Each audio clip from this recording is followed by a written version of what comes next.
Hey, welcome back to the Disney Plus Everyday Challenge. Today we have Primal Survivor.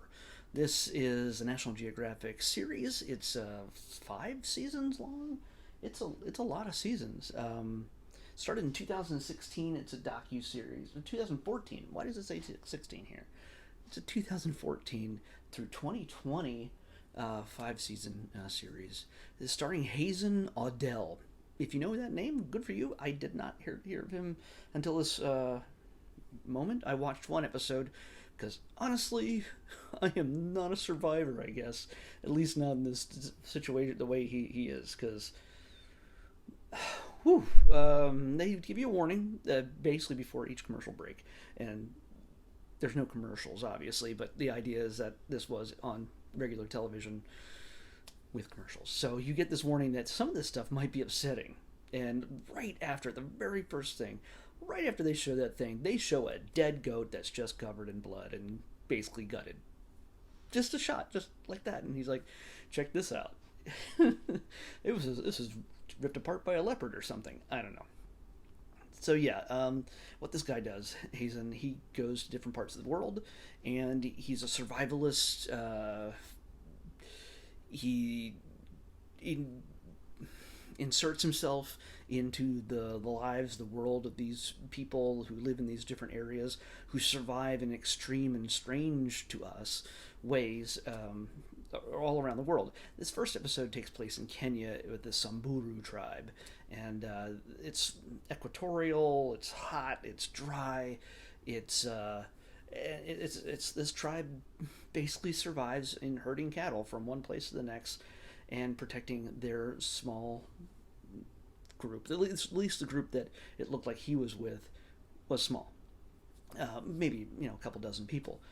But there's warriors, parents, mothers, children, old people.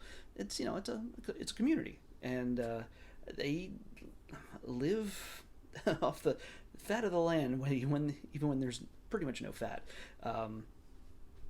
This is a very different culture than what any of us are used to, and what they consider completely normal would freak anybody out. So, yeah, I have to have an open mind with this, but also at the same time, don't eat lunch or dinner or snack, midnight snack, anything. Don't do any of that while watching this. If you have a weak stomach, or at least don't like the idea of watching people eat animals raw, or drink their blood. Yes, there's a lot of blood in this episode, in the first episode. I'm hoping this is the only one that has like a lot of blood drinking, because I mean, I'm in the Arctic. There's snow everywhere, but to survive, we need to drink the blood of the dogs or something. Yeah, no. Hopefully that's not a thing. That's a recurring theme. This one, very much so, because uh, even though they herd the cattle, have to use their milk and everything else, they also survive on drinking their blood while keeping those cattle alive. Uh, they take these little kind of bow and arrow kind of thing really close up.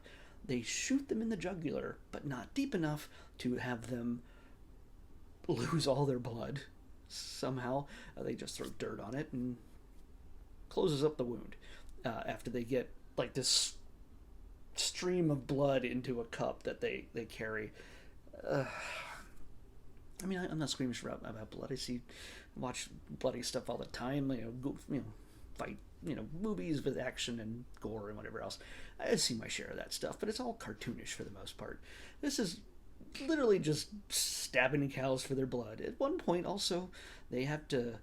They don't show the actual gutting or the killing of a goat, but once they do it, they're like, "Hey, Hazen, it's time for you to drink the blood of the goat." They create a little cup out of the skin from where they cut it, and he just has to dive face first into this little satchel of blood and suck it all down. Sometimes they mix the blood with milk, and that's slightly better. It's I would not survive here. Sure, they got water, but it's rare, and they got to dig for it. And then when they leave, for a cattle, moving the cattle from one place to another, they don't take anything with them. They don't take food. They don't take water. Anything. They literally have to forage for it and survive on blood and milk. Now the thing is, though, this is where I kind of, you know how these things are filmed. It's not just him with a handy cam. He's got a crew with him, so the crew doesn't have to show that they're surviving. Odds are they've just got loads of bottles of water in the back of the Jeep or something. I don't know. I mean, because you got a cameraman. There's a couple drone shots, so there's like flying right over them. You've got all the machinery and the makings that if this dude really wanted to, he just has to go ask cameraman, hey, can I have some of your water? Done. Maybe he didn't do that. Don't know. But nobody goes out in the desert.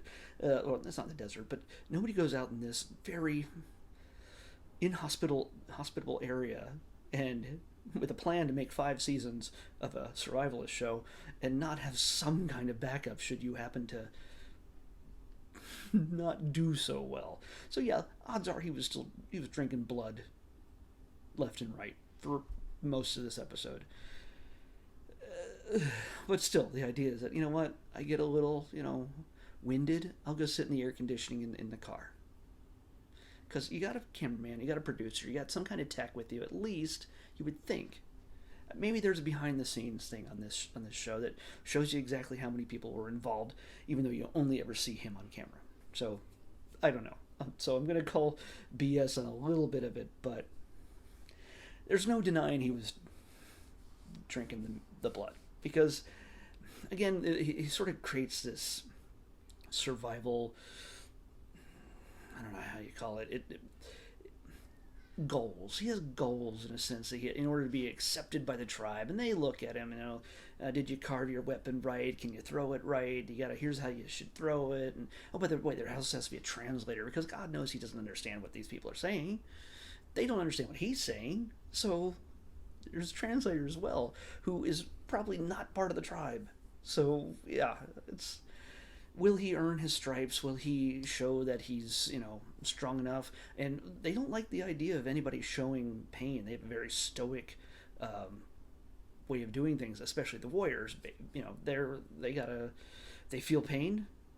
They tried to knock down a tree with bees in it to get the honey, which was the sweetest thing this guy's ever tasted after drinking weeks of blood, apparently. But in order to do this, when he started getting stung by bees, he's like, ow, ow, ow, ow, ow, ow. And all the other guys are like, I'm getting stung. Whatever, I'm going to eat my honey. It was a very shameful look for him. So it shows, it's nice that they show that he's not like nailing this stuff right off the bat. He's failing in a number of things, especially when it comes to bloodletting the cow and not feeling pain when fire ants are all over you. Not showing pain. Feeling pain is one thing, showing it is another, and it's very shameful. So, yeah, this is something, if you're into this kind of thing, sure. This is something, if you're after a day of watching all the cartoons with the kids, and you put them to bed and you're just tired of watching Disney cartoons, and mom just wants a glass of wine, and wants to watch a hunky shirtless guy just do tough guy stuff in the wilderness. Here you go, Mom. Take a break on Disney Plus. Have fun.